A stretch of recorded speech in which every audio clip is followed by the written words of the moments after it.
feuille blanche.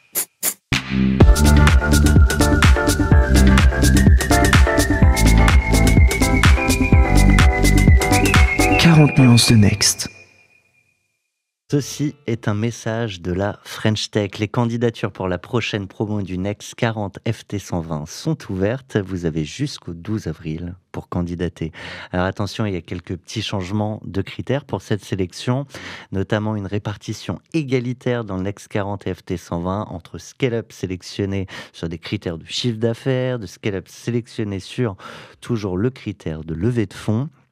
Un calendrier modifié afin de prendre en compte vos revenus de l'année 2023, des critères d'indépendance et d'innovation renforcés, la fin de l'admission automatique des licornes et des engagements plus forts en matière de parité. J'en profite pour rappeler que Feuille Blanche est partenaire de la French Tech depuis 4 ans déjà avec ce podcast 40 nuances de Next, toujours dédié aux champions de la tech française. Et justement, un champion de la tech, j'en ai un face à moi dans nos studios aujourd'hui. J'ai même un petit poème pour lancer nos échanges. Dans la forêt profonde où murmure le vent, l'énergie sommeille tel un trésor latent. Elle réside dans chaque feuille qui frémit, dans chaque rayon de soleil qui luit. Les rivières qui serpentent et les cascades qui chutent portent en elles une force brute, incontestée, absolue. L'énergie de l'eau, en mouvement perpétuel, alimente la vie tel un symbole éternel. Les montagnes majestueuses, les volcans endormis témoignent de la puissance de la terre, de son énergie infinie. Dans les champs où poussent les blés dorés, l'énergie du soleil se transforme en vitalité. Dans ce ballet incessant de la nature en action, l'énergie se déploie sans cesse en réaction. Elle unit le monde du plus petit au plus grand, rappelant notre lien étroit avec notre terre, notre parent. J'ouvre donc ce 40 nuances de Next en me cachant derrière ce petit texte. Il fallait au moins quelques vers, un peu de verve et beaucoup d'énergie pour accueillir aujourd'hui notre invité, maître de l'énergie verte, Julien Tchernia. Bonjour. Bonjour. T'es le CEO d'Équateur, premier fournisseur d'énergie verte indépendant. Vous avez un ton décalé et assumé. Est-ce que ça se ressent dès le pitch? Réponse après ce jingle. C'est de toi? Je vais te répondre. Merci ChatGPT, merci intelligence artificielle, merci innovation. C'est ChatGPT qui a écrit le poème? Ouais. Il m'a dit, incroyable. Il m'a dit que c'était pas référencé. Je lui ai dit mais ok, mais c'est toi qui l'as écrit ou il m'a dit je me suis mal exprimé, c'est bien moi qui l'ai écrit. Donc j'ai dû le relancer plusieurs fois pour avoir quelque chose de cohérent. Mais ça t'a plu? C'est très joli et surtout ça résume complètement notre vision à Jonathan, mon associé, à moi. C'est que tout n'est qu'énergie. Et souvent on l'oublie, mais tout n'est qu'énergie. Là, aujourd'hui, je te parle, c'est de l'énergie mécanique qui fait passer les ondes sonores, c'est de l'énergie électrique qui enregistre dans le micro et qui fait qu'il y a des gens qui nous écoutent, et bonjour à toutes et tous, et un peu d'information. Donc on transmet de l'information, mais pour ça on a besoin d'énergie, et ça va du blé, qui est effectivement de l'énergie solaire transformée en nourriture, qu'on va ingurgiter, qui est le même type d'énergie que la rivière, qui est de l'énergie solaire qui a fait monter l'eau en haut des montagnes, et on récupère ensuite quand l'eau descend, etc. Et donc, alors il y a les volcans aussi, là c'est de l'énergie qui date du Big Bang, puisque c'est la chaleur emmagasinée dans la planète. Mais en tous les cas, tout n'est qu'énergie. Et quand on a cette réflexion sur l'énergie, et je vais te laisser pitcher ce qu'est Équateur, mais quand on a cette réflexion sur ce qu'est l'énergie, quand on est rentré dans le fond, est-ce que ça change l'approche qu'on a avec les gens qui nous entourent, cette approche même de l'énergie? C'est marrant parce que ça me fait penser à quelque chose, j'avais complètement oublié, mais là j'y pense, que là j'étais en vacances la semaine dernière. Et donc j'ai deux filles adorables qui sont ados maintenant. Et il y en a une qui m'avait demandé pendant les vacances, c'est quoi ta passion? Et je leur avais dit, c'est vous deux. Et elle m'avait dit, tu dis toujours la même chose. Trop et tout. Facile, papa. Et j'ai dit, non, rien. Et puis ensuite, on est redescendu à un moment pour aller prendre le train. Donc on était dans un taxi. Et je parle d'énergie avec le chauffeur. Et je parle d'énergie pendant tout le trajet pour aller jusqu'à la gare. Et à la fin, ma fille, en descendant Le du conducteur taxi, s'est elle pas m'a endormi, dit... rassure-moi. Non, le Non, conducteur était non. très, très Donc compétent. passionné et Passionné et intéressé. intéressé. Voilà, on a échangé beaucoup, puisque l'endroit, c'est une régie, il y a des barrages, il y avait des nains. Et son beau-frère travaille chez RTE, etc. Et donc, à la fin, ma fille, en sortant du taxi, elle m'a dit, mais en fait, papa, ta passion, c'est l'énergie. Comment tu fais pour parler d'énergie avec n'importe qui, n'importe quand, et pour que les gens tiennent la conversation et s'intéressent? C'est incroyable. Parce qu'en même temps, j'avais juste avant, à la patronne de l'hôtel, vendu du Équateur aussi. Et donc, En fait, tu t'arrêtes jamais. c'est pas que je m'arrête. Ouais, je m'arrête jamais, on peut le dire comme ça, Ouais. mais en fait, je respire ça. C'est ma vision du monde. Eh ben, parlons de cette vision du monde portée aujourd'hui à travers un outil, si on peut l'appeler comme ça, qui est Équateur. Mhm. C'est quoi le pitch d'Équateur? Est-ce qu'il est aussi décalé que vos campagnes de com? Et ça fait longtemps qu'on a pu pitcher. Au début, on pitchait dans un ascenseur en 3 minutes, en une demi-heure, devant 10 personnes à Berlin, à Paris, etc. Équateur, c'est une rencontre entre Jonathan, mon associé, et moi-même. Historiquement, chacun a son parcours qu'il a amené dans l'énergie. Toi, tu es ingénieur. Moi, je suis ingénieur télécom, lui, il est ingénieur informatique, mais il avait bossé chez Orange. Il s'est retrouvé chez Direct Énergie et on s'est retrouvés ensemble chez l'Empiris, qui était la filiale française d'un groupe belge qui faisait de la fourniture d'énergie. Et en fait, je l'ai recruté, je suis tombé dessus une semaine après avoir été recruté moi. Et on s'est dit, on peut le faire, on va le faire, et on va le faire tout seul. On a mis un peu de temps pour se lancer. Et donc, l'idée derrière, c'est tout n'est qu'énergie. Donc, pour sauver le monde, il suffit de changer l'énergie, c'est facile. Il y a 2 moyens de le faire, soit tu produis, soit tu vends. Bon, nous, on ne sait pas produire, donc on a dit on va vendre. Et donc, notre métier, ça devient comment donner envie aux gens d'acheter de l'énergie renouvelable pour changer le monde, en fait. On va commencer par les habitudes des Français. Et puis, voilà, il y a EDF en face, il y a Total, il y a Engie, et alors? Peut-être même encore plus. Eh ben, écoute, tu me fais une transition parfaite pour cette question. Vous avez un message. Vous êtes sur un secteur qui est hyper compétitif, avec des acteurs très puissants, très installés, héritiers de monopoles. Il y a une course évidemment à la croissance, au volume. Qu'est-ce qui explique selon vous que dans un secteur où il y avait beaucoup de startups et beaucoup ont disparu, vous justement vous arrivez à tenir la distance? C'était donc la toute première question dans 40 nuances de Next de François Bitouzet, patron de Vivatech. Qu'est-ce qui fait qu'on arrive à tenir la distance? C'est que on a un équilibre entre le risque et la sécurité. Alors d'abord, le fait que ce soit des gros acteurs, c'est probablement pour Jonathan et pour moi un élément de motivation. On est très combatif, on aime bien gravir l'impossible. Et donc, voilà, ça n'en rend le challenge que plus beau. C'est un peu les Cyrano de Bergerac qu'on cite beaucoup. Pas bien haut peut-être, mais tout seul. Et ensuite, il y a dans le quotidien du métier d'entrepreneur des choix permanents à faire qui ne sont pas toujours simples, qui sont finalement un compromis entre la croissance à tout prix et la sécurité. Et on a jusqu'à présent, je touche du bois pour que ça continue, trouvé l'équilibre qui nous permet d'être toujours là et même d'avoir racheté certains l'an dernier de nos confrères qui avaient décidé d'arrêter le marché ou même qui allaient pas bien parce qu'ils avaient pris trop de risques à un moment. Je reviens sur le tout premier choix originel de vendre plutôt que produire et vendre, ou juste produire. Qu'est-ce que ça a eu comme incidence et peut-être comme première difficulté au lancement avant d'arriver à rentrer plus officiellement et plus sérieusement dans la course? Alors, la difficulté principale, et on en reparlera souvent, c'est qu'on est considéré dans ce secteur comme illégitime parce qu'on ne produit pas.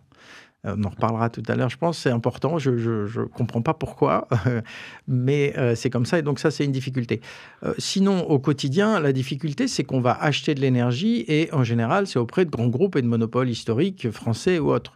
On va acheter l'énergie auprès de quelques petits producteurs. Par contre, pour acheter du volume, il faut négocier avec Engie, il faut négocier avec Shell, avec Axpo, qui sont des Suisses, avec Total, avec Solvay, qui sont des Belges, avec Engie, EDF. Et ces gens-là vous demandent des garanties financières parce qu'ils n'ont pas confiance en votre sourire, pas suffisamment en tous les cas. Et donc, ça fait partie, tu vois, des risques qu'il fallait prendre ou pas prendre. C'est-à-dire que les garanties financières, c'est de l'argent bloqué en échange d'une sécurité. C'est-à-dire, je vais vendre à quelqu'un, je vais acheter de l'autre côté, je vais donc finalement verrouiller ma marge. Par contre, pour avoir ce droit d'acheter, on va me demander de mettre des garanties financières. Et il y a un moment où on avait 10 millions d'euros de garanties financières auprès des banques pour ces acteurs-là, alors qu'on avait levé 10 millions d'euros. Donc, tu bloques complètement ta croissance. Et donc, il a fallu trouver une sortie. Et certains ont décidé de prendre un risque, c'est-à-dire de vendre à prix fixe sans avoir acheté avec un prix fixe de l'autre côté. Et puis, quand les marchés ont augmenté, ils ont trébuché et pour certains tombé. Nous, on a préféré à ce moment-là ralentir la croissance et trouver une solution plus pérenne. Tu ne vends que quand tu as acheté ? Oui. C'est la règle d'Équateur. Je ne vends que quand j'ai acheté. Quand on n'était plus capable d'acheter, tu vois, en 2019, 2 fois, on s'est retrouvé sur des beaux appels d'offres B2B avec Jonathan. Et on avait un prix d'un côté. Et on avait donc notre capacité, un coût, on va dire, et un prix qu'on était capable de faire. Et on voyait qu'on allait gagner. Seulement, le coût, c'était... Mais en même temps, Julien, tu me donnes une garantie financière. Et je savais que je n'étais pas capable de le faire. On n'avait plus qu'à envoyer l'offre. Mais tu n'y vas pas. Mais on a décidé de ne pas y aller. Et c'est ça qui nous a sauvés. Parce qu'on aurait décidé d'y aller à ce moment-là, on était coincés. D'ailleurs... Coincés, mais toujours au niveau de la garantie, parce qu'au final, tu connaissais ton prix d'achat et tu avais validé un prix de vente. Non, tu valides ton prix de vente parce que tu connais ton prix d'achat. Ouais. Mais si tu n'es pas capable, derrière, de donner ta garantie financière, tu n'as plus ton prix d'achat. C'est-à-dire qu'en gros, je vais dire, on me propose du 80 d'un côté et je peux vendre à 85. Super, donc je vais rendre mon appel d'offres à 85. Je sais que je gagne à 85. Et derrière, je dis, vous me vendez à 80. Eux, ils me disent, mais si tu n'as pas de garantie financière, je ne te garantis pas ton 80. Et je vais te donner un prix qui va dépendre du marché. Si le mois d'après, le marché baisse, tout va bien. Mais si un an après, parce que c'est des contrats de 2 ans, 3 ans, ça passe à 160, à 200, à 1000, comme ça a fini en août 2022. Tu parles en kilowattheure ? Là, je te parle en euros par mégawattheure. Ouais, okay. Tu vois ? Donc, tu vas faire un prix en 2019 à 85 parce que pour 3 ans, tu vas avoir le truc. Et tu te retrouves en 2022 à le payer 1000 et à le vendre toujours 85. Tu fais faillite dans la demi-heure. Ah, c'est-à-dire que le prix d'achat, lui, n'est pas constant, n'est pas fixe. Si tu n'es pas capable de donner des garanties financières... Qui ne dépend que de la garantie. Okay. Les gens te disent, moi, je te vends rien. Et donc, tu achèteras au prix chaque jour. Et donc, tu prends un risque marché énorme, qui est gagnant dans certains cas. Et qui... En fait, le sujet du risque marché, c'est... je peux gagner, et tant mieux. Et je peux perdre sur des courtes périodes, mais je peux perdre tellement que je ferme mon activité. Donc, tu pourrais te dire, écoute, je vais vivre avec ces up and down. Mais quand tu as des prix qui peuvent passer, comme je te dis, de 80 à 1000, ouais. Et que toi, tu vends 80 à un gros volume et que d'un coup, tu l'achètes 1000, en fait, en 2 mois, tu t'arrêtes ton business. Donc, c'est pas que tu as perdu de l'argent, c'est que tu arrêtes ton business. Et à la vente, on ne peut pas vendre sur du prix variable ? Alors, tu peux vendre sur du prix variable, mais dans ces cas-là, dans l'exemple que je te présente, ce n'était pas l'appel d'offres du tout. C'est, effectivement, si tu vends sur du prix variable, toi, tu achètes en prix variable, il n'y a pas de sujet. Tes clients, c'est qui ? Alors, mes clients, on a 240 000 compteurs aujourd'hui, donc ça fait beaucoup de clients. On a environ la moitié de l'activité pour les particuliers, qui est notre marché de base. Et maintenant, on a aussi l'autre moitié qui est sur des professionnels, où on a environ 5 000 clients professionnels qui ont beaucoup de compteurs. Tu vois, on a toute la direction des achats de l'État, par exemple. Tous les ministères de France, c'est nous. Là où j'étais au ski, le Club Med de la Rosière, c'est nous. Voilà, des clients de ce type-là. Pourquoi ce passage en B2B ? Au-delà du fait que c'est un marché ? C'est une question qui est peut-être un enseignement pour les entrepreneurs. On a démarré Équateur, on fait du B2C. Il n'y a pas de doute, mais zéro doute. C'est ça qu'on veut faire, c'est ça qu'on sait faire. Là où on est fort, c'est pas l'achat d'énergie en gros volume, c'est la gestion des petits compteurs. On est fort en informatique, on est fort en gestion client, donc c'est là où on va faire la différence. Et donc on fait du B2C, point barre. Et on n'a même pas encore démarré Équateur, on n'a même pas, je crois, annoncé la marque encore. Je suis appelé par une journaliste qui pensait que j'étais encore dans mon ancien job. Et je dis, non, je ne suis pas dans mon ancien job. Là, j'ai recréé un nouveau fournisseur. Ah bon ? Elle me dit, oui, raconte. Je dis, ouais, je t'en parle pas trop, j'en parlerai bientôt. Et elle fait une brève dans son journal. Je me fais tuer par l'agence de presse. On avait dit qu'il y avait une exclusivité jusqu'à telle date et tout. Bon, ok. Merde, désolé, j'ai trop parlé. Premier apprentissage média. Voilà, c'est un peu ça. Sauf que 2 jours après, il y a quelqu'un qui appelle. Bonjour, je suis l'acheteur de la direction des achats de l'État pour l'énergie. J'ai vu que vous créez un nouveau fournisseur, je veux vous rencontrer. Oh ben non, j'ai dit, Nous, on fait que du B2C. on fait que du B2C. Non, mais ça peut m'intéresser quand même parce que c'est pour les petits compteurs. Ah non, mais on n'a même pas encore la licence. Non, mais je veux vous rencontrer. Et là, je me suis rappelé quand même tout ce que j'ai appris dans la vie professionnelle. Et je me suis dit, mais pourquoi déjà ça fait 2 fois que tu dis non, t'arrêtes, tu dis oui. Alors je dis, bon, ben super, écoutez, parfait, on vient vous voir. Ah non, je vais venir dans vos bureaux. Alors ça n'allait pas, parce que les Donc bureaux... on loue des bureaux, on loue des faux collaborateurs, on Et fait venir les copains. C'est ça. Si tu veux, maintenant, il nous raconte, il dit, je les avais vus, les tréteaux, monsieur Tchernia, sous la nappe. On avait mis une planche de tréteaux et une nappe que j'avais ramenée de chez moi. Et en fait, il avait besoin du service qu'on savait faire. Dans son appel d'offres, il avait besoin de concurrence d'abord, parce que c'était important pour lui. Et il en avait assez d'avoir uniquement, en gros, les 3 acteurs principaux tout le temps. Donc, il voulait de la nouveauté. À ce moment-là, tu te dis pas, comme ça arrive parfois, qu'on te demande peut-être de répondre à l'appel d'offres juste pour avoir un concurrent en face de celui qui était déjà tout désigné? Alors ça, oui, c'est toujours la question. Mais si tu joues pas, tu peux pas gagner. Donc voilà, faut jouer, c'est tout. Et puis si les gens te Ça prennent... me rappelle une campagne de com du loto, de la Française des Jeux. Voilà, c'est 100% des gagnants ont tenté leur chance, c'est exactement. Si tu dis je vais pas le faire parce que je vais perdre, de toute façon, bon bah tu démarres pas ta boîte, hein. Ça n'a pas de sens. Enfin, il y a quelqu'un qui veut te voir comme lièvre, très bien, mais peut-être tu vas gagner quand même, hein. Donc ça c'est absolument... Non, ça ne vient jamais à l'idée. Donc finalement, premier client, c'est un client B2B. Ouais. Là, tu pourrais te dire, je vais lancer full B2B ou lancer en parallèle et déployer le B2B et le B2C en même temps. C'est pas ce que tu veux faire. Donc non, nous ce qu'on fait, c'est qu'on continue sur le B2C. C'était notre idée et notre envie aussi. Et on a ensuite d'autres clients B2B qui sont venus. Et une marque de luxe où pareil, j'ai fait des petites erreurs de communication, mais finalement, on a gagné le contrat. Et ensuite, on a fini par recruter quelqu'un pour se dire, finalement, il y a un vrai marché, en fait. Et donc, on a trouvé quelqu'un qui a essayé de développer. C'est pas facile. D'ailleurs, ça, c'est pas... Il n'a pas réussi, la première personne qu'on a recrutée. Malheureusement, il n'a pas réussi à développer le marché. C'est quoi les objections, pardon? J'ai besoin de comprendre... Ça explique aussi pas mal le positionnement.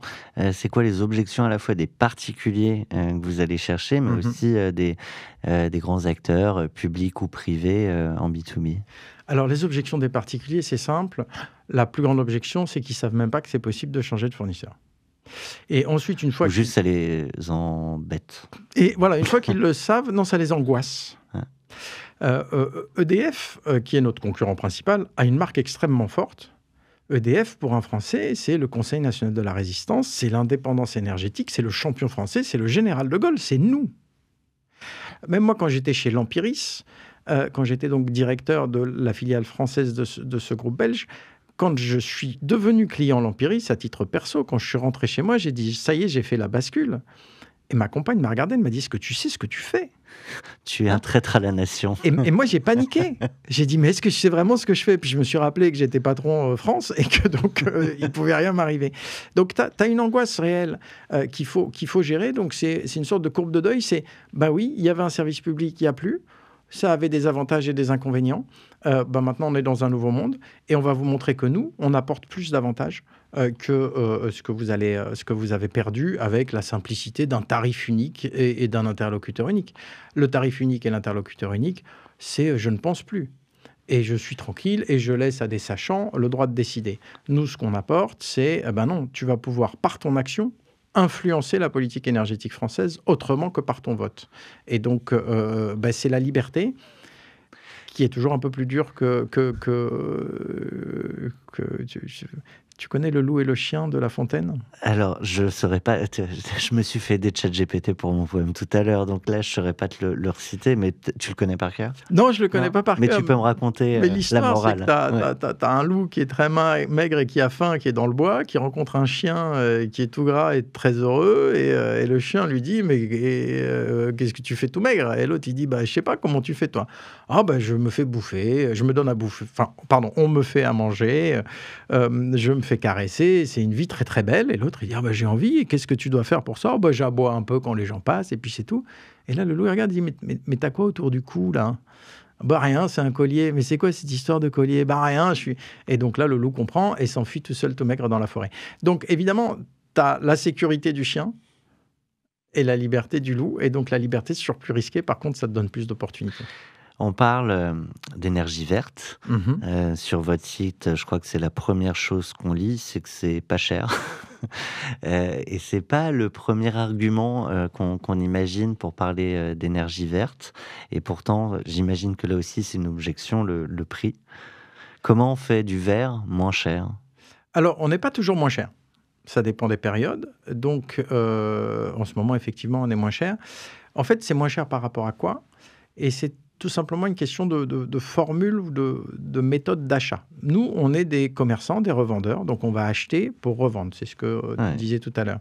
Et donc, le tarif réglementé de vente, qui est ce à quoi tout le marché se compare en électricité, a une certaine formule, considère que l'énergie a été achetée dans les 2 années précédentes pour l'année suivante.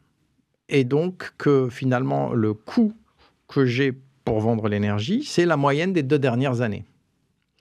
Nous, chez Équateur, notre formule principale, c'est la moyenne de la dernière année. C'est-à-dire qu'on n'achète qu'un an avant, pas 2 ans avant, pour les particuliers.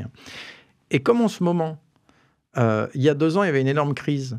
Donc, dans les tarifs réglementés de vente de cette année, il y a encore un bout de la crise. Alors que nous, il n'y a plus. Et donc, on achète moins cher la même énergie parce qu'on ne l'a pas acheté au même moment. C'est un jeu de trading, en fait. Et ça, c'est la première chose. C'est ça qui fait qu'on est vraiment très compétitif en ce moment.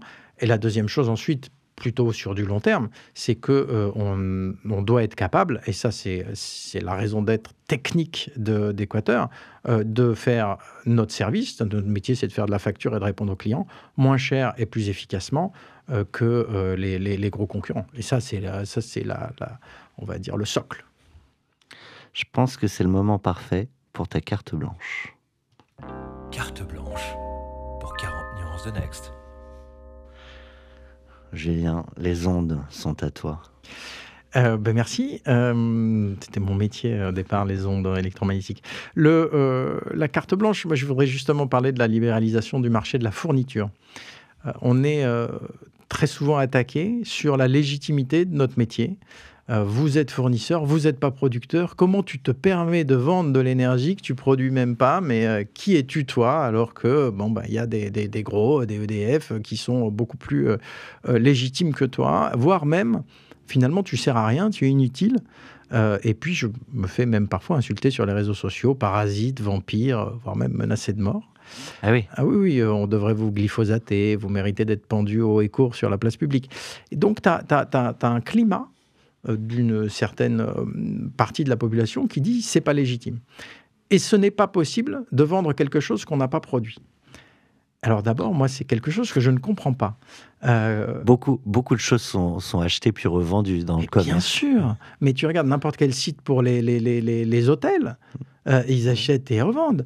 Les vendeurs de journaux, c'est pas eux qui écrivent les journaux. Les vendeurs de tomates, c'est pas eux qui produisent les tomates. Enfin, tout en fait. On parle même pas du dropshipping. Et t'as le dropshipping, et puis t'as alors qui est le deuxième niveau. Et puis alors on répond parfois oui, mais c'est un produit de première nécessité. Mais enfin, les médicaments aussi, et les pharmaciens ne produisent pas leurs médicaments. Ils le faisaient au 19e siècle, mais ils ne le font plus. Donc en fait, le modèle, c'est ça.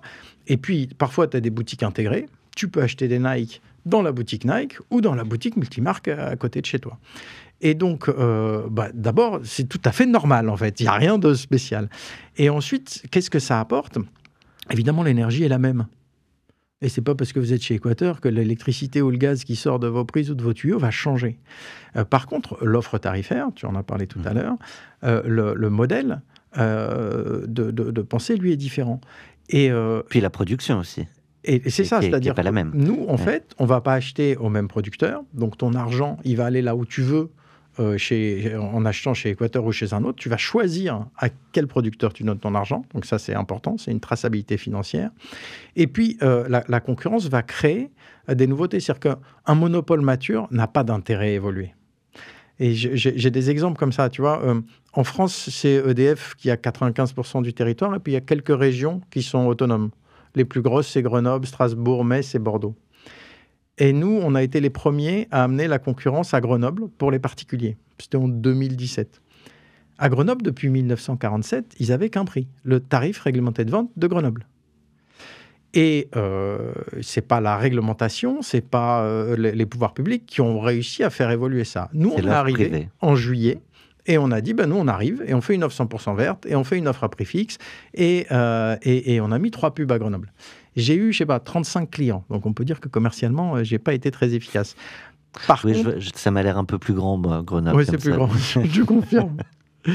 Mais par contre, en septembre, à l'époque, ça s'appelait Gaz et Électricité de Grenoble. Ils ont d'un coup créé une offre 10% moins chère, une offre étudiante et une offre 100% verte. Donc, si tu veux, notre Ça arrivée fait bouger le marché. a fait bouger le marché au bénéfice Oui. de tous les Grenoblois.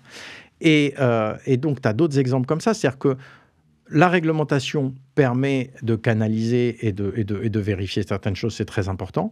Et la concurrence permet de créer d'autres opportunités. Et donc, profitez-en, faites-le, faites jouer la concurrence. Alors, venez chez nous ou chez un autre. Mais en tous les cas, vous avez cette possibilité. Et c'est une force et c'est une possibilité en plus qui, dans l'énergie, je trouve qu'on a retiré aux Français l'envie ou le droit ou la possibilité d'agir sur la politique énergétique. EDF, c'est des bons. Les mecs, ils ont fait Polytechnique. Ils savent ce qu'ils font et ça marche très bien. Sauf qu'aujourd'hui, ça marche un peu moins bien. Enfin, en 2022, ça a moins bien marché. 2023, ça a très, très bien marché. La boîte a fait 10 milliards d'euros de bénéfices. Félicitations. Il y avait une crise de l'énergie. Ils ont su en profiter. Et C'est un petit tacle. Gentil. non, je suis content qu'ils aient gagné de l'argent. Je regrette qu'ils aient perdu de l'argent en 2022 parce que ça veut dire que leur moyen de production ne marchait pas et ça a fait augmenter beaucoup les prix de marché. Bon. Mais c'est une boîte qui, quand même, globalement, va bien sur certains aspects. Et donc, je me suis perdu. Mais donc, tu peux leur laisser ce choix-là, qui est, eux, ils ont décidé que le meilleur moyen de produire, c'était le nucléaire. Et si tu n'as pas la concurrence, en tant que Français, tu n'as pas le choix. Tu choisis leur politique. Alors qu'avec la concurrence, tu peux dire, non, moi, je préfère, je ne sais pas, le renouvelable. Alors justement, tu m'amènes à un double sujet. Dans les débats qu'il y a eu, il y avait cette idée quand même que le nucléaire reste une énergie décarbonée. Bien sûr. Ce qui est plutôt positif pour la planète. C'est quoi l'énergie proposée par Équateur, justement? Qu'est-ce que vous achetez? Du solaire, de l'éolien? Enfin, tu peux peut-être, parce qu'on n'a pas tellement déroulé là-dessus. Donc nous, on vend de l'énergie renouvelable, c'est-à-dire solaire, éolien, hydraulique pour l'électricité, biométhane pour le gaz. On vend du bois aussi, en petite quantité, mais du bois qui vient de forêts éco-gérées, puisque si tu fais repousser le bois que tu brûles, c'est renouvelable. Et voilà, c'est ce qu'on propose.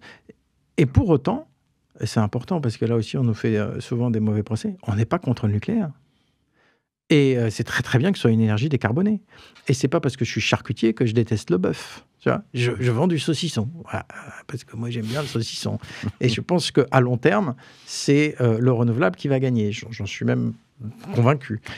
Cela dit, à long terme, et on parle de transition énergétique, on ne parle pas de bascule immédiate.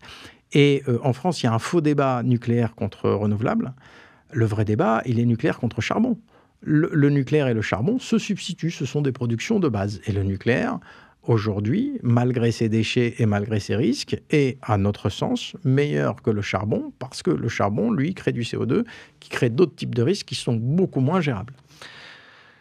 On entend souvent, alors là je parle en pur novice, citoyen, spectateur des débats contemporains, mais des questions sur l'efficacité à produire et à garantir une stabilité de production de toutes ces énergies renouvelables. Alors, certes, tu n'es pas producteur, donc tu es un peu moins concerné, mais tu restes quand même concerné, parce qu'à la fin, c'est ce que tu peux acheter et donc revendre. Alors, si on est concerné, parce que notre métier, c'est d'être responsable d'équilibre, donc on doit s'assurer qu'on a autant d'énergie à chaque instant que nos clients en consomment, et chaque fois qu'on se trompe, on paye une pénalité. Et ça, vous avez la main là-dessus ?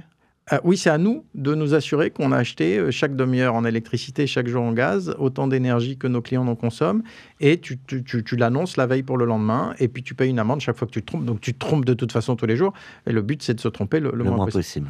Très entrepreneurial comme. Bon, c'est le système électrique et gazier. Donc on parle de transition à nouveau. Donc évidemment, le renouvelable aujourd'hui est intermittent et les systèmes de production centralisés le sont moins.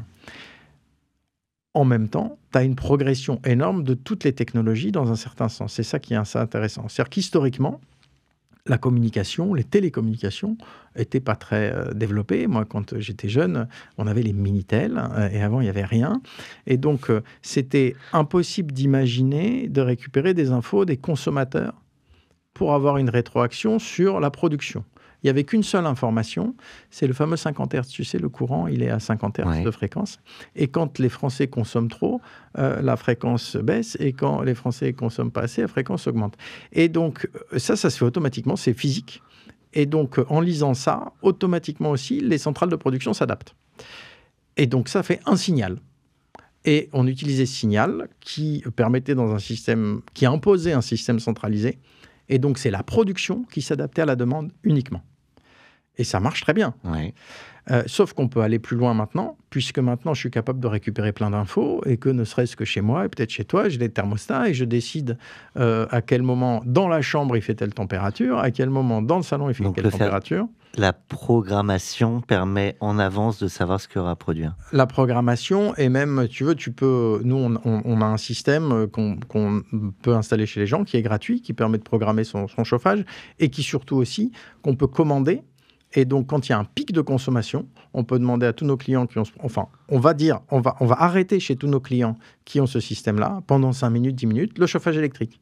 Donc, on va baisser la consommation. Au lieu d'augmenter la production, tu vas baisser la consommation. Toi, ton chauffage s'arrête 5 minutes, 10 minutes, tu ne vois pas la différence. Tu vois, ton chauffe-eau, il s'allume à 23h30 plutôt qu'à 23h25, tu ne vois pas la différence. Et par contre, donc, tu as adapté la consommation. Donc, ça, c'est la nouveauté. Ensuite, tu as des technologies renouvelables qui ont tenu leurs promesses en termes de coût de production. Quand j'ai fait ma formation en énergie, puisque j'étais ingénieur télécom au départ, donc en 2007, j'ai fait un master en énergie. C'était plus le Minitel, là, on est au niveau Internet. On est déjà au niveau Internet et on est arrivé au smartphone, tu vois, le monde avait changé. Et un panneau solaire, par exemple, produisait pour en gros 500 € du mégawattheure. Alors que le nucléaire, à l'époque, si on compare, produisait à 42 € du mégawattheure. C'était excessivement cher. Aujourd'hui, l'équation s'est inversée. On arrive à produire en Espagne à 20 € du mégawattheure avec un panneau solaire, en France plutôt à 40. Et par contre, l'EPR, par exemple aujourd'hui, EDF annonce des prix en sortie à 120 € du mégawattheure. Donc tu as déjà des coûts de production aujourd'hui qui sont beaucoup moins chers dans le renouvelable. C'est positif parce que ça pousse des boîtes qui n'ont pas nécessairement l'envie de sauver la planète à court terme, comme Total, à développer à fond le renouvelable parce que c'est moins cher et c'est facile à déployer. Il y a évidemment un défaut qui reste, c'est intermittent. Hein, le panneau solaire, il va produire que la journée, quoi. Et donc, comment tu fais ? Et là, la solution, en plus de gérer la consommation chez les clients, c'est aussi le stockage. Et là, on voit que ça s'améliore. On n'est pas encore arrivé à des systèmes qui permettraient de gérer tout un pays. Par contre, tu vois, les voitures vont plus loin qu'avant, etc., etc., etc. Donc, il y a une amélioration technologique qui va permettre une transition petit à petit. Pour autant, on ne va pas tout jeter. Je crois beaucoup, moi, en la décentralisation. C'est-à-dire que nous, on pousse nos clients à devenir producteurs eux-mêmes. Pourquoi est-ce que j'irai toujours acheter chez des gros producteurs ? Donc, mettez des panneaux solaires chez vous et puis vendez-nous le surplus et on va s'en servir pour alimenter les autres clients. Et tu auras en plus comme ça c'est ma vision. C'est un cercle très vertueux. Voilà. Moi, je trouve ça très vertueux. Chacun reprend le pouvoir. tu es plus résilient parce que si tu as beaucoup de producteurs, bah, c'est moins facile à faire casser qu'un défaut générique qui va toucher, comme ce qui s'est passé en 2022, un tiers des centrales nucléaires françaises. Et en plus, c'est de l'indépendance énergétique. Le soleil, on ne va pas nous le voler. L'eau, on ne va pas nous la voler. Alors que l'uranium ou le charbon, on peut nous empêcher d'en avoir. Et pour un particulier, le fait d'installer typiquement des panneaux solaires, ça te rend autonome complètement sur ta consommation? Non, ça ne te rend pas autonome. Ouais. D'abord, il y a toujours le jour, la nuit. Ouais. Par contre, c'est une manière pour nous de vendre de l'électricité. C'est presque que tu la vends en prépayé. C'est-à-dire que tu vas acheter tout de suite ton électricité et ça te donne un prix fixe pour 20 ans. Finalement, puisque tu as acheté, puis après tu ne la payes plus, toutes celles que tu produis pendant que tu consommes. Et aujourd'hui, on est à des coûts qui sont de l'ordre de 50% moins chers que ce que tu achètes sur le réseau. C'est-à-dire que si tu prends l'énergie qui sera produite par ton panneau solaire sur sa durée de vie et que tu divises par le prix, eh bien, c'est 2 fois moins cher que si tu achetais cette énergie sur le réseau. Donc tu rentabilises... Tu rentabilises en 50% du temps. Donc si tu prends... On a des tout petits panneaux qui valent 700 €, tu vas les rentabiliser tout de suite. On a des gros panneaux quand tu installes sur un toit où tu vas rentabiliser en 10 ans parce que ça dure 20 ans. Et ça, vous le vendez? Et ça, on le vend, bien sûr, bien sûr. C'est de l'énergie renouvelable. Ouais. On n'est pas obligé de vendre à travers un fil. On peut vendre la manière de produire chez soi de l'énergie renouvelable. Pour rester sur les grands débats fin du monde contre fin du mois, vous, finalement, a priori, vous répondez aux deux. Qu'est-ce qui génère le plus d'appétence? Au niveau côté client, consommateur, vente, côté consommateur, il y a eu un changement de paradigme. Jusqu'en 2018, les gens n'avaient rien à faire du renouvelable. Ce n'était pas un argument de vente, c'était un argument de fidélisation, pas un argument de vente. Et depuis 2018, alors la crise de l'énergie a peut-être encore un peu changé à nouveau, mais entre 2018 et 2022, on a vu un changement. Les gens venaient pour le renouvelable, pour agir. C'était une espèce de prise de conscience collective qui est arrivée. C'était assez nouveau pour nous, parce qu'avant, c'était par choix qu'on vendait du renouvelable, mais ce n'est pas ça qu'on mettait le plus en avant. On l'était, c'est tout. Maintenant, c'est devenu une force. Il y a une réalité quand même, c'est que les prix sont envolés pendant la crise énergétique. On a acheté très très cher l'énergie, et donc on a dû la revendre très très cher. Et donc là, il y a eu quelque chose qui a été très dur pour nos clients, avec des factures qui parfois ont explosé, beaucoup qui se sont plaints ou qui ont eu du mal ou qui n'ont pas pu payer.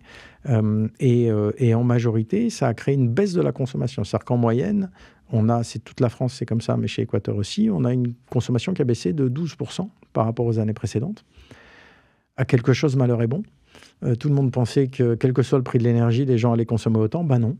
Ils sont passés à 19 degrés chez eux plutôt que 21. Et en plus, ça ne remonte pas. Donc, tu as quand même eu aussi, tu vois, des changements de comportement à cause du prix. Et donc, là, tu as un truc positif, c'est ta fin de monde, fin du mois. Ben tiens, pour améliorer ma fin du mois, je consomme moins, je paye moins cher et ça aide à lutter contre la fin du monde. Ça a donc aussi changé, j'imagine, votre manière de communiquer. Alors, les Parisiens, mais pas que, je crois, vous ont peut-être découvert pour les plus récents grâce à vos campagnes de communication. Et on a justement une première question là-dessus. Vous avez un message. Bonjour Julien, c'est Étienne de Madines.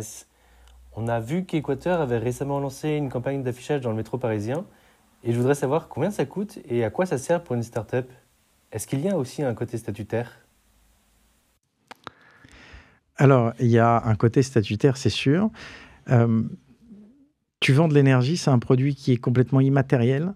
Et c'est le même pour tous et c'est la même qualité. C'est encore plus similaire que choisir son opérateur téléphonique. Où là, tu peux te dire, moi, mais j'ai une meilleure réception chez Free plutôt que chez Bouygues. Nous, non, ce sera la même qualité de service pour tout le monde puisque le réseau reste un service public. Donc, beaucoup de nos concurrents ont essayé de vendre le prix avec un petit peu de service en plus, alors du verre, etc. Donc, équivalence de service pour moins cher. Équivalence de service pour moins cher, mais qui n'est jamais vraiment moins cher, beaucoup en tous les cas, puisque de toute façon, finalement, tout le monde achète au même prix de marché. Donc, quand on dit qu'on est 10% moins cher, c'est très bien. Au total, ça fait peut-être 10 € de moins par mois. Donc, c'est pour la plupart des gens, heureusement, ce n'est pas significatif. Et donc, en fait, ce qui compte, c'est la marque. Et c'est votre métier, je crois, mais ce qui compte, c'est la marque. C'est ce que tu racontes, ce que tu es. Merci pour le poke. Non, mais c'est vachement important. Moi, j'ai mis du temps à comprendre ça en tant qu'ingénieur. En fait, j'ai pas compris que ce qu'on vendait, c'était notre marque, jusqu'à ce qu'on gagne en 2018 à Reykjavik le prix de la meilleure marque verte du monde. Et là, je me suis dit, mais en fait, c'est ça qu'on fait. On l'a pas fait exprès, mais c'est ça qu'on fait. Et donc, la pub, évidemment, sert à augmenter à améliorer le statut. Alors là, sur la campagne parisienne, on a eu de la chance, c'est qu'on n'a pas été recouvert. Ça veut dire quoi? Ça veut dire qu'on a acheté une semaine et ils n'ont pas eu d'autres clients et donc on est resté 3 semaines. C'est pour ça que... Donc Je me suis dit que vous aviez levé plus que 30 ce qui est annoncé. Et dernier point, ça c'est pour les autres entrepreneurs. Ça fait plusieurs fois que je fais des campagnes d'affichage depuis que je bosse dans le secteur et le B2C. Et j'ai enfin assez d'argent pour faire le seul truc qui va marcher à mon avis, c'est-à-dire en faire plusieurs fois dans l'année longtemps. Faire juste un one-shot, comme j'ai fait parfois parce que j'étais limité dans les budgets. Et je pense que c'est de l'argent jeté par les fenêtres. En fait, si on commence ça, il faut être capable de le faire sur toute l'année. Et c'est ce qu'on fait, ce qu'on va faire en 2024. Mais c'est ce qu'on voit aussi dans le podcast où certains annonceurs veulent un host read juste sur un podcast, juste sur un mois. Effectivement, c'est forcément pas suffisant. Donc, je remercie tous nos partenaires de nous suivre à l'année. Merci pour de m'avoir permis de les placer. Sur cette com, vous n'avez pas toujours eu un ton si décalé, je crois, ou en tout cas pas autant de moyens pour le faire entendre. Et d'ailleurs, tu n'as pas répondu à la question d'Étienne sur le coût d'une campagne comme ça. J'ai pas la réponse, c'est plus moi qui gère. J'ai mon responsable, mon chief revenue officer qui a son budget. Il a dépensé son argent. C'est pour ça que j'ai pas répondu. Je l'ai pas en tête. Je veux pas dire n'importe quoi. En tout cas, pour rester sur cette notion de com, il y a un sujet, nous, chez Feuille Blanche, qui nous intéresse beaucoup. C'est le narratif du dirigeant. Quel temps tu consacres à ta communication plus personnelle qui sert inévitablement la boîte. Ce qui change avec toi versus d'autres invités qu'on a pu recevoir à ce micro, c'est que quand on tape ton nom dans Google, on retrouve des occurrences dans les Échos, dans Challenge, ok, comme beaucoup, mais aussi alors, dans célèbres blogs ou encore Planète Superstar, des médias que je connaissais pas, parce que... Alors, ils disent que c'est ton père, mais j'ai appris que non. Mais tu es de la famille de Pierre Tchernia. Tout à fait, c'est mon grand-oncle. Et ma question, donc je reviens sur ta posture de dirigeant et comment tu gères ta com personnelle. C'est propre à chacun. Est-ce que c'est des questions même que tu te poses ou simplement tu réponds aux invitations comme aujourd'hui? Alors, je réponds aux invitations. On structure un peu plus. Jusqu'à présent, c'était voilà, j'ai des choses à dire, je l'ai dit. J'ai pas de choses à dire, je me tais. J'aime beaucoup parler avec mes clients en direct. Je le fais un peu moins en ce moment. Sur Twitter, avant la crise, je passais mes vendredis à répondre, à débattre avec tout le monde. À tous les gens qui t'insultaient, te menaçaient de mort aussi. Ouais, alors il y en avait moins à l'époque. Et même, si tu veux, on avait créé une communauté de gens sur Twitter qui étaient des clients Équateur. Et j'ai fini par faire un déj avec eux. Et on s'est tous retrouvés. Enfin, c'était assez sympa. Et je dis bonjour à Mbout32 et à Numérique Instit. Et donc ça crée une communication, mais c'est une envie, j'ai un plaisir de ça. Tu vois, que j'ai des clients qui m'écrivent des mails des fois en direct. Je suis pas content, je comprends pas ma facture, etc. Moi, je les appelle. Je me souviens, le chief revenue officer qui était à côté de moi, il venait d'arriver et il me voit prendre le téléphone, appeler. Et, bonjour, c'est Monsieur Tchernia. Vous m'avez écrit un mail. Et il était tout surpris que j'appelle directement le client. Alors qu'en fait... Oui, c'est parce qu'on projette toujours du job et du temps forcément contraint et donc des priorités d'un CEO du Next 40. Quand vous appelez, la personne dit tout de suite « Ah oui, non, mais c'est pas grave !» Non, mais si. Non, mais je partirai pas chez Total. Non, mais très bien. Et donc, déjà, vous avez en fait résolu le problème. Ils voulaient juste être écoutés et vous démontrer que vous les écoutez. Et ça, c'est vachement important. Écouter ses clients, c'est la base. Et puis, on apprend beaucoup. Et c'est important, ouais, même à la tête d'une boîte qui a bien grossi, d'avoir encore l'oreille du terrain. C'est ça, c'est très important. On apprend des trucs. On se rend compte de certaines choses. Voilà, tiens, là, j'ai un client qui m'a écrit. Il a écrit à Équateur, il m'a mis en copie en disant, je ne comprends pas, vous m'aviez dit que cette information, je l'avais 30 jours avant. Et là, je ne l'ai pas eu 30 jours avant. Comment c'est possible? Je suis un responsable service client. Je dis, qu'est-ce qui se passe? Elle me dit, non, voilà, depuis un certain temps, mais que 20 jours avant. Je dis, quoi, comment c'est possible? Il faut corriger ça. Donc, tu récupères des infos qui sont intéressantes. Et puis, tu montres l'exemple aussi. Si tu es une boîte qui fait du service et qui fait de la relation client un des points clés de sa différenciation, si toi, comme patron, tu t'y intéresses, tu participes et mon associé fait la même chose, le reste de la boîte comprend et le voit. Et ça, c'est vachement important. La question de l'expérience utilisateur, elle est commune à toutes les boîtes qui marchent. C'est quoi le petit plus ou le petit sujet sur lequel vous avez craqué quelque chose par rapport aux concurrents en matière d'expérience client? Nous, on a été précurseurs sur beaucoup de sujets. Le premier, c'est le choix de sa centrale. Donc, tu peux, sur le site, choisir, non pas seulement de l'énergie renouvelable, mais choisir que ton argent va aller à la centrale éolienne du Languedoc ou au petit barrage des Hautes-Alpes. Voilà. Et donc, ça, c'est vachement important parce que comme ça, les gens retrouvent un contact avec la production. Et le sentiment, oui, d'être acteur. D'être acteur, exactement. On a une rubrique que je te propose, je vois le temps qui file, excuse-moi, j'envoie.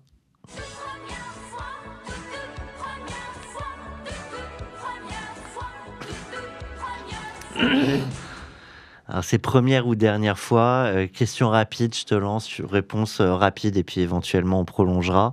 Dernière nuit blanche. Dernière nuit blanche. J'aime beaucoup celle-là. Il faut que je donne quoi, une date?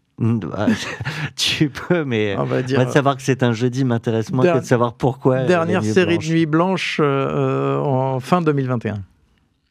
Ok, pourquoi? On avait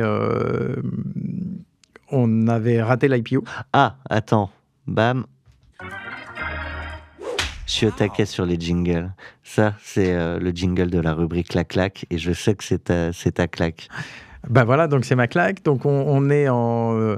là, on va repartir au début. On est fin 2020 avec le board. On décide qu'il faut faire une IPO, qu'on est prêt, qu'on est mûr. On espère lever au moins 30 millions d'euros avec des valos énormes. Donc on bosse.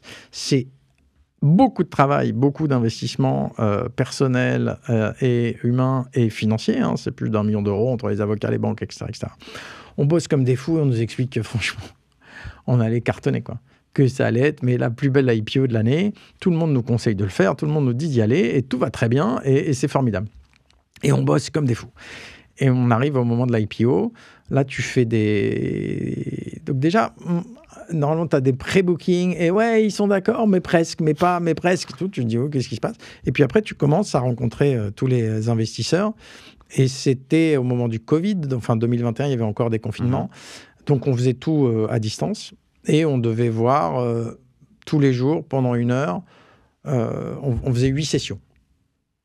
Pardon. Toi et ton associé. Moi et mon associé, dans une salle, une caméra, 8 sessions.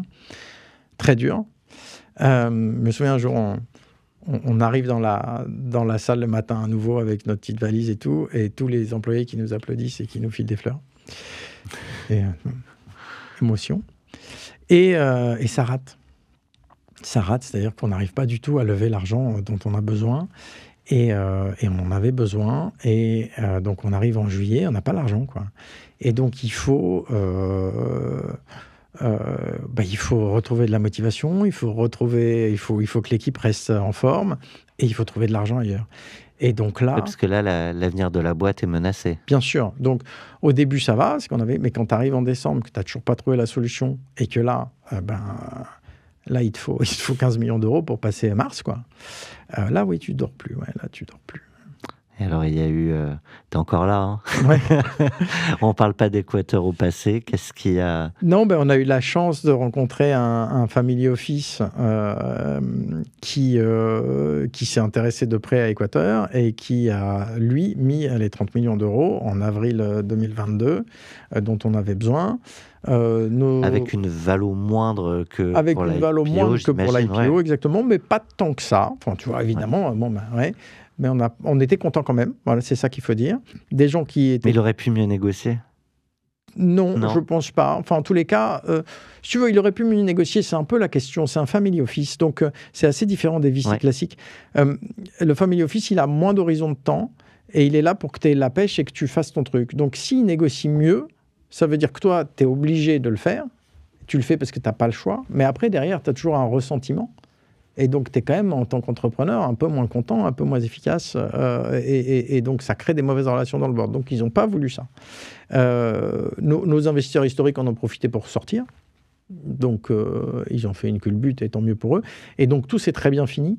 Et on s'est retrouvé donc avec maintenant aujourd'hui un actionnaire de référence qui a Family Office, qui est très très présent, qui a très bien compris notre business. Donc c'est beaucoup plus agréable qu'un VC qui n'aurait pas fait cet effort-là.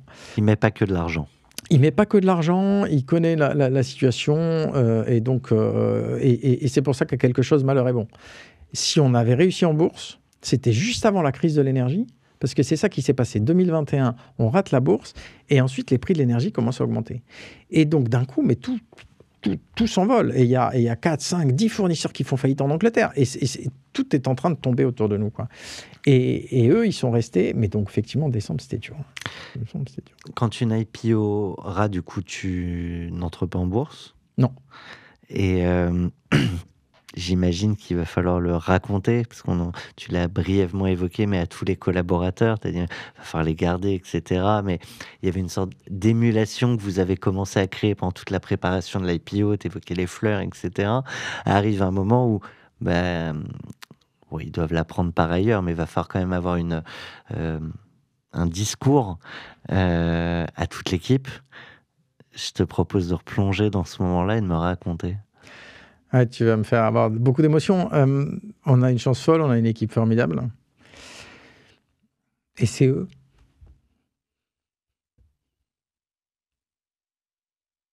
Merci d'ailleurs. Pardon. C'est eux qui sont venus nous aider.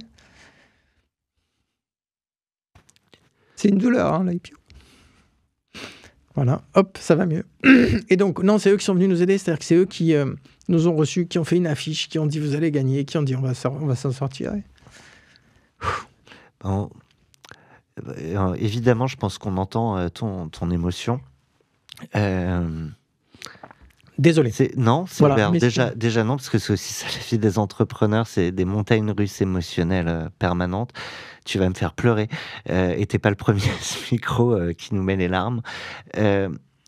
Mais tu parlais des collaborateurs.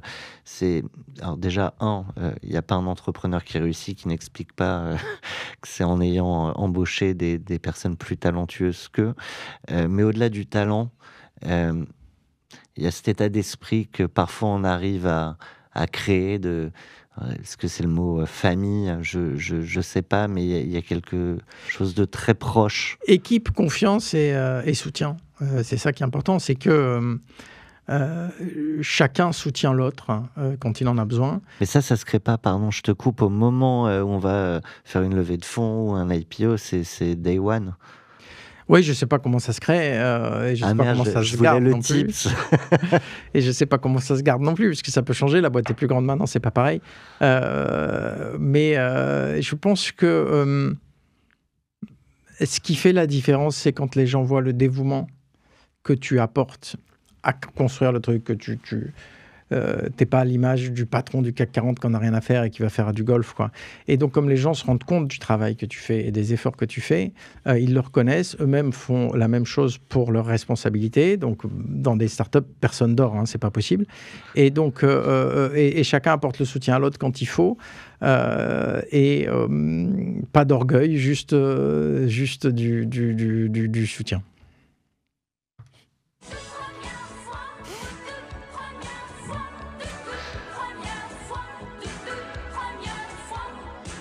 Non, je l'aime vraiment bien cette rubrique et on l'avait un peu basée quand même. Premier coup de culot. De ma vie ou des quotas? Alors là, tu vas où tu veux. Premier coup de culot, je suis parti en Pologne en 1992. 93 pour faire la fin de mes études.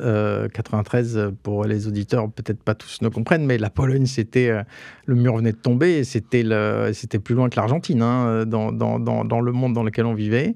Et je suis parti là-bas et j'ai passé une année et demie formidable et j'ai découvert plein de choses et on est très peu à avoir pris ce coup de culot-là et ça a drivé ta vie? Ça a drivé ma vie, je sais pas, mais en tous les cas, oui, si, ça a drivé ma vie, un peu par hasard, un peu pas, mais voilà, oui, c'était un bon coup de culot. Premier ego trip, au moment où tu es particulièrement fier, parfois ego mal placé, Première tribune dans Le Monde. Papier. Ah ouais, j'étais content. Écrite par toi? Écrite par moi, oui. Que tu as payé ou... Non, publiée, ouais, une tribune écrite, voilà, dans Le Monde, et qu'on pitch et qui est prise dans Le Monde et dans Le Monde, l'édition papier. Ouais. Comment on a une tribune dans Le Monde? Eh ben, on écrit des tribunes et puis on les pitch, et puis un jour, elles sont assez bonnes pour être publiées dans Le Monde. Donc, il faut savoir à qui l'envoyer? Oui, bah ça, on a une agence de presse qui sait à qui l'envoyer. Et régulièrement, tu écris? Oui, donc ça, on se l'impose. C'est un marché qui bouge beaucoup, il se passe pas mal de choses. On a des choses à dire. Moi, je suis pas au départ quelqu'un de très littéraire en écriture. J'aime beaucoup lire, mais je suis pas très bon à écrire. Donc, c'est un exercice qui est contre nature pour moi, mais que je me force à faire. Et donc, on choisit un sujet tous ensemble. Ou bien les gens me disent « Ah bah, je t'ai entendu dire ça, faudrait que tu fasses une tribune là-dessus. » Et puis, on écrit la tribune. Donc, tu fais un premier draft. J'imagine qu'on te challenge aussi sur le wording, on sur le rythme, en fait, au départ. On se met à plusieurs, il y a l'idée, on structure. Et puis, une fois qu'on a un premier draft, je fais les finitions complètes. Et puis après, c'est nos agences qui les pitchent. Allez, un dernier pour la route. Dernier apprentissage entrepreneurial. Dernier apprentissage entrepreneurial. C'est tous les jours l'apprentissage entrepreneurial. Tu te retrouves à des situations nouvelles à chaque instant. Encore hier, donc... pas rentrer dans le détail d'hier, mais voilà, tu as une courbe de cash et il faut qu'elle soit positive. Voilà. Donc, tu vas aller voir les gens pour essayer de retrouver l'argent. Aujourd'hui, nos clients payent en retard, ce qui nous met vraiment avec des courbes de cash qui sont pas belles. Et donc, qu'est-ce qu'on fait, quoi? Comment je parle à la direction des achats de l'État en leur disant ce serait bien que vous payiez vos factures à l'heure, tu vois. Voilà. Parce qu'il y a une loi, d'ailleurs. Oui, il y a une loi, oui. Je te propose une autre rubrique, mais on n'a pas de jingle. Je l'ai appelée la rubrique Pascal Lorne, parce que c'est lui qui a évoqué ce sujet à ce micro. C'est le plafond de verre. On avait donc Pascal à ce micro, et lui il part du principe qu'on a tous un plafond de verre, et ça m'a inspiré cette question. C'est quoi le premier plafond de verre que tu as dû faire sauter pour en arriver là où tu es? Mental, dans ton approche du monde, du business. J'essaie de te donner des options de réflexion. Je ne sais pas si c'est un plafond de verre, mais en tous les cas, lâcher une carrière de salarié qui marche bien, où tu gagnes très bien ta vie, pour décider de créer ta boîte dans un secteur que tu connais pas ou très très peu, et te lancer là, c'est aussi un coup de culot d'ailleurs aussi. Oui, ça c'était pas simple, et donc je sais pas si c'est un plafond de verre, mais en tous les cas tu t'es fait violence? Ouais, c'était pas facile, si tu veux. C'est une mélange de plafond de verre, d'ego trip et de culot. Je me rends compte que il y a un changement climatique et qu'il faut faire quelque chose. Je me rends compte que c'est pas le fait d'arrêter son robinet quand on se lave les dents qui va suffire. Et je me dis, tu fais le fier en disant que tu es quelqu'un capable de créer des boîtes et de gérer des tas de trucs parce que c'est ce que tu fais en tant que salarié. Donc arrête maintenant. Fais-le vraiment. Fais-le, quoi. Ouais. Vas-y, go. Et puis vas-y, fais-le. Et puis tu le fais pas. Et puis tu le fais pas. Puis tu continues à gagner ton argent. Et un jour, j'ai dit, pourquoi je le fais pas en fait? Et je me suis dit, c'est parce que probablement je me considère comme pas assez compétent. Et donc, j'ai choisi un master. Et j'ai fait un master dans l'énergie avec l'ambition de... Et donc ça, c'était... Un retour sur les bancs de l'école, quoi. Ah ouais. Tout le monde, mais ça, À 36 ans, ouais. là, c'est une forme aussi de coup de culot, ça, parce que tout le monde le fait pas pour plein de raisons. Je suis trop vieux, je suis pas capable. C'était une manière de m'obliger, je pense. Ouais. Il reste un plafond de verre sur lequel tu travailles encore. Ah oui, bien sûr. Enfin, nous, à Équateur, c'est pas fini, hein. Et est-ce qu'on va y arriver à en faire une société qui croit toute seule, qui a plus besoin de nous? Moi, j'ai encore besoin de toi, au moins pour cette rubrique.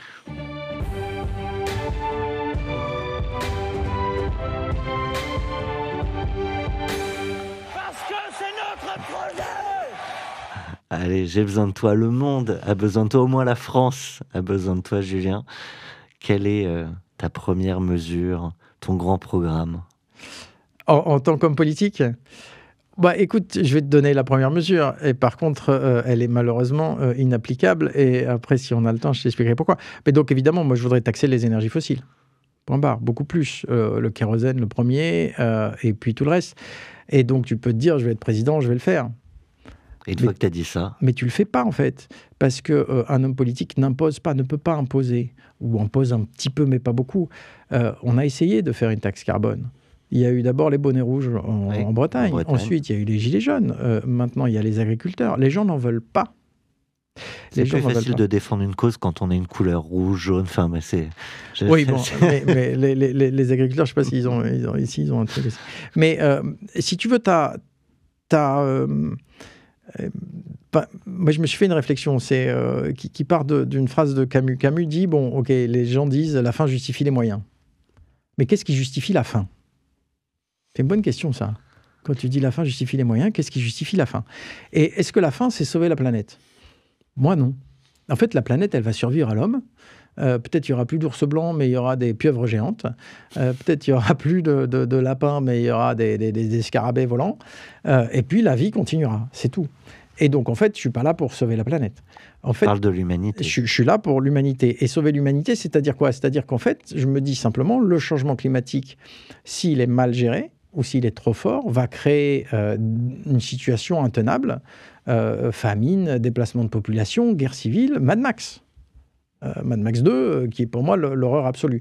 Et donc, ce pourquoi je me bats, c'est d'éviter la guerre civile, en fait, et de m'assurer que mes enfants ne vont pas se retrouver dans des situations, parce qu'on voit dans tous les endroits où localement il y a des guerres, Ukraine, Israël, Palestine, c'est des situations atroces pour les civils, atroces. Hein. Et j'ai pas du tout envie de le vivre, et encore moins que mes enfants le vivent. Et donc, finalement, mon ambition, c'est pas de sauver la planète, c'est d'éviter la guerre civile. Et si pour éviter la guerre civile, j'impose des mesures Qui font un peu de bagarre. qui nécessite la guerre civile, en fait, j'ai raté mon truc, quoi, tu vois, c'est pas... Non. Et donc, c'est pour ça que c'est à nous de convaincre, et je pense que les entreprises sont beaucoup plus capables de faire changer les habitudes que les hommes politiques. Alors, elles le font dans leur intérêt, malheureusement, mais si tu veux, moi, quand les téléphones portables sont sortis, j'en voulais pas. Voilà, parce que je trouvais que ça servait à rien. Après, le politique, il a quand même la capacité d'accélérer certaines innovations, de mettre des budgets pour rendre plus accessible ce qui est vertueux. Ça reste quand même... Il n'y a pas zéro influence du politique, Non, il va guider. heureusement. Ouais, voilà. Mais il ne va pas se générer. Quand on a décidé que fumer était interdit dans les restaurants, si les gens n'avaient pas été d'accord, ça n'aurait pas marché. Donc le politique a fait une loi, mais en fait les gens étaient déjà d'accord. Et alors, qu'est-ce qui a amené les personnes d'accepter de plus fumer dans les restaurants? C'est ça qui m'intéresse, moi. Je ne sais pas si tu vois, mais dans les années 70, il y avait eu un 1er avril, c'était il est interdit désormais de fumer dans les restaurants sur le 21. Oui. Donc c'était absurde au point d'en faire un 1er avril, quoi. Et en fait, c'est devenu une évidence dans les années 2000. Donc moi, ce qui m'intéresse, c'est ça, c'est changer ces mentalités-là, ces habitudes, cette façon de penser, en donnant envie, et c'est notre métier, le commerce, donc on sait donner envie, et puis derrière, les politiques vont suivre et amplifier le projet. Mais les meilleurs moyens, et tu l'as dit tout à l'heure, de changer les mentalités, c'est de montrer que fin du monde, fin du mois, ça ne s'oppose pas, qu'on peut avoir de l'énergie verte, vertueuse, accessible, et parfois même en dessous du prix de certaines énergies fossiles. Ben, c'est ce qu'on pense. Voilà. Et c'est ce que vous faites. Et c'est ce qu'on fait aussi. Il ne suffit pas de le Merci. penser.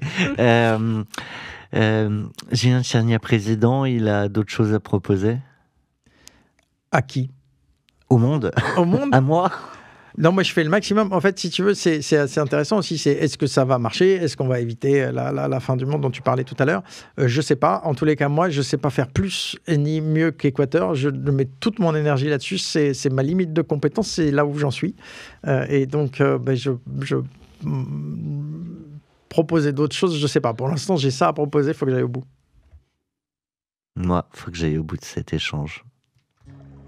Allez, relaxez-vous. Et maintenant, on parle de vous? On fait pas un 40 nuances de Next sans passer par là. Tu peux fermer les yeux, t'allonger, t'as entendu le petit bruit de l'eau qui produit de l'énergie.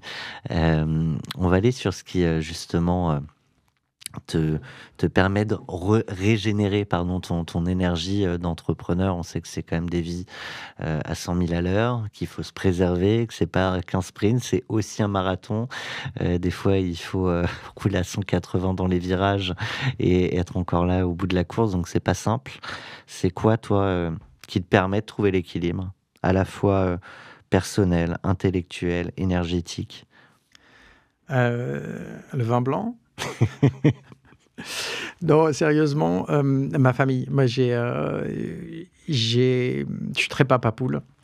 Je suis très proche de mes enfants. Le fait d'être entrepreneur. Jusqu'au jour où tu leur as annoncé que ta plus grande passion, c'était pas elle, mais l'énergie. Voilà, non, c'est elles qui l'ont deviné, ça. Mais si tu veux, en tant qu'entrepreneur, tu as une flexibilité d'agenda quand même, qui te permet de t'occuper bien de tes enfants si tu veux, parce que tu peux déplacer une réunion d'1 heure, etc. Et donc, ma famille et mes enfants, c'est un moyen de te ramener.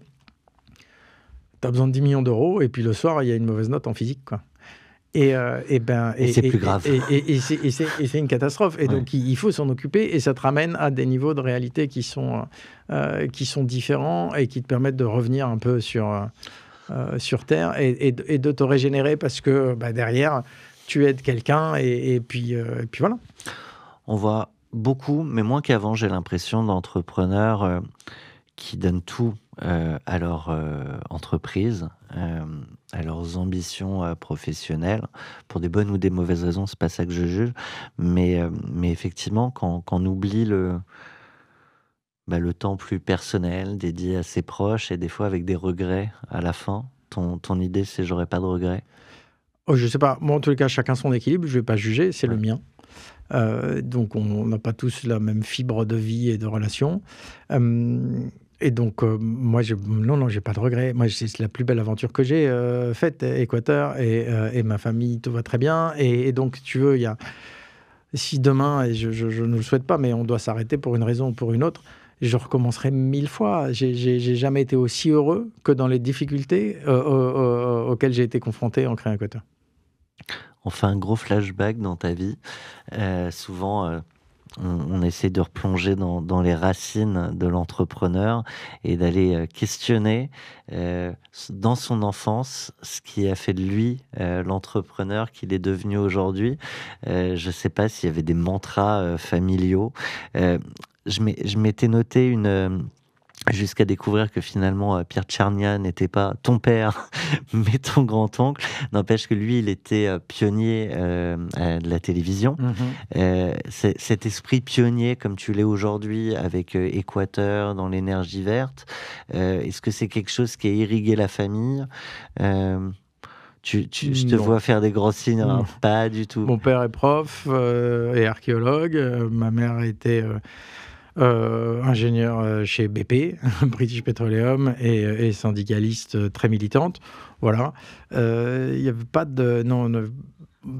d'exemple d'entrepreneur dans la famille proche, pas du tout. Mon oncle était médecin. Non, je ne sais pas d'où ça vient. Mais je me suis jamais posé la question. Si je suis peut-être... En fait, j'ai eu la chance de tomber dans les années 2000 dans une boîte qui s'appelait Altran, avec une équipe formidable en Belgique, où il y a des gens qui m'ont donné des responsabilités que je ne pensais pas être capable d'assumer. Et en fait, ça a très très bien marché.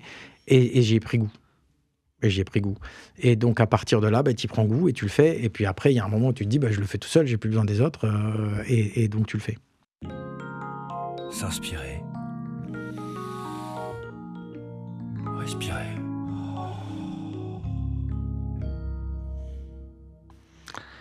En 2 mots, au-delà de la famille qui te permet une vraie inspiration dans ta vie, comment tu vas chercher l'inspiration plus largement? Tous les jours. Tous les jours. Tu dis, j'arrête pas sur l'énergie et pardon. J'arrête pas non plus sur tout. C'est-à-dire que quand on me vend quelque chose et que je suis content, je me dis comment ils ont fait. Quand je vois un débat politique et des gens qui sont plus convaincants que d'autres, je me dis comment ils ont fait. Quand tu vois, et tout le temps, et je me nourris de ça. Je pense que je ne crée rien, je ne fais que copier des tas de choses que je mets ensemble. Mais qui viennent d'un peu partout. Qui viennent de partout. N'importe qui peut m'inspirer. Un steward qui fait un truc drôle dans l'avion, tu vois, si je prends beaucoup moins l'avion qu'avant. Non, mais là, en fait, dans le TGV, il y a un mec qui a fait des blagues tout le temps en allant au ski, qui nous a mis à la fin la musique la musique des bronzés fonds du ski dans le TGV pour aller au ski. Tu te dis, voilà, tu peux tenter, tu peux aller loin, tu peux le faire. Donc, tout ça inspire beaucoup. Ouais, je me nourris de ce que je vois autour de moi. Tu as toujours été aussi curieux? Oui, je pense que oui, ça, ouais, toujours aussi curieux. Ouais. Et tu arrives à le transmettre à tes enfants? Oh ben, je sais pas, faut leur demander. On verra, je sais pas. On évoque souvent l'héritage, pas patrimonial, mais philosophique, qu'on a envie de laisser derrière soi. Le jour où on écrira ton épitaphe, qu'est-ce que tu aimerais lire? Oh là là, je sais pas. Qu'est-ce que j'aimerais lire sur mon épitaphe? Merci. Avoir été utile, quoi. Ouais. J'ai volontairement laissé le blanc, je trouvais beau ce merci. C'est ce qu'on cherche peut-être tous à la fin, et la fin de ce format, c'est jamais sans une sista.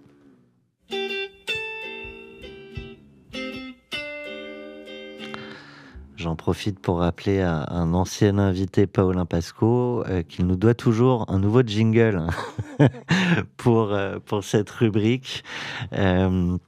Je sais qu'il était occupé par de très heureux événements, donc on lui en tient pas rigueur. Quoi qu'il en soit, c'est bien le moment de la Sista. Le palmarès Next 40, FT 120 jusqu'ici était quand même très masculin. On verra si ça change justement avec la nouvelle promo. Mais du coup, dès le début de 40 nuances de Next, on avait à cœur de donner plus à voir et à entendre les championnes aussi de la tech. Et donc on demande à nos invités masculins de mettre en avant une femme qu'ils admirent et à qui on donnera la parole à cette antenne entre les mains de Solène Etienne. Et bien donc, je vais te parler de Marine Bibal, qui est une star absolue. Bonjour Marine. Marine, je l'ai recrutée quand j'étais chez l'Empiris comme responsable B2B. Ça a été la première personne que j'ai recrutée en France. Et elle est arrivée comme ça, et elle a cartonné. Elle a cartonné. C'est quelqu'un qui fait un truc, ça marche pas, vient te voir, te dit ça marche pas, tu lui dis ben oui, fais comme si, et elle a compris. C'est pas à peine de dire 2 fois. Elle le fait, elle l'adapte, et après ça marche tout seul. Donc c'est un bonheur de l'avoir comme employé, quoi. C'est vraiment ça dépend. Elle réfléchit vite, elle exécute très bien. Elle comprend, elle se remet en cause, elle fait tout ça. Et puis moi j'ai quitté l'Empiris, et puis elle aussi, puisqu'ils ont été rachetés par Total, et elle a créé une boîte avec t'as essayé de la recruter après? Ouais, j'ai essayé de la recruter après, mais je suis revenu trop tard. Je ne l'ai pas pris au début parce qu'on ne devait pas faire du B2B, et puis elle est partie s'installer à Avignon, et puis après elle ne voulait pas revenir à Paris, ce que je peux comprendre, et puis après elle a créé cette boîte avec cet associé. Tu rappelles le nom de la boîte? J'ai un doute si tu l'as mentionné. C'est EasyPicky. EasyPicky. Voilà, ils font de la reconnaissance d'images dans les supermarchés. Elle t'expliquera. Mais en tous les cas, ça marche à fond. Et on se voit toujours souvent. Et c'est quelqu'un qui vraiment est... tu vois, tu disais des gens qui sont meilleurs que toi. Elle est meilleure que moi, Marine. Elle expliquera et puis elle répondra aussi à la question que tu vas lui poser tout de suite. Tu peux t'adresser à elle, on fera l'encapsulage de ta question et on lui diffusera. Marine, mais pourquoi un 3e enfant? Alors ça me dépasse. Très perso. Très perso, oui. Très perso. Eh ben, Et oui, une vas-y. deuxième question, Marine, comment tu trouves, en tant qu'entrepreneuse, le temps de continuer tes combats féministes? Tu veux une troisième pour la route? Non, c'est bon. On dit jamais 203. Non, c'est bon.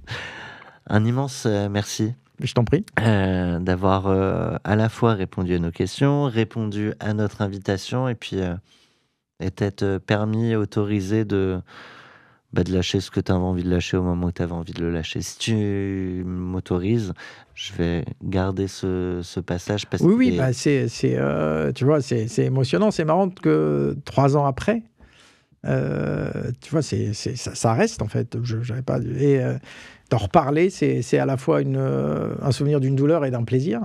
Et donc, ça fait une émotion. Bah voilà. on aime les émotions ici. Merci à toi et à très bientôt pour de nouvelles aventures. Feuille blanche.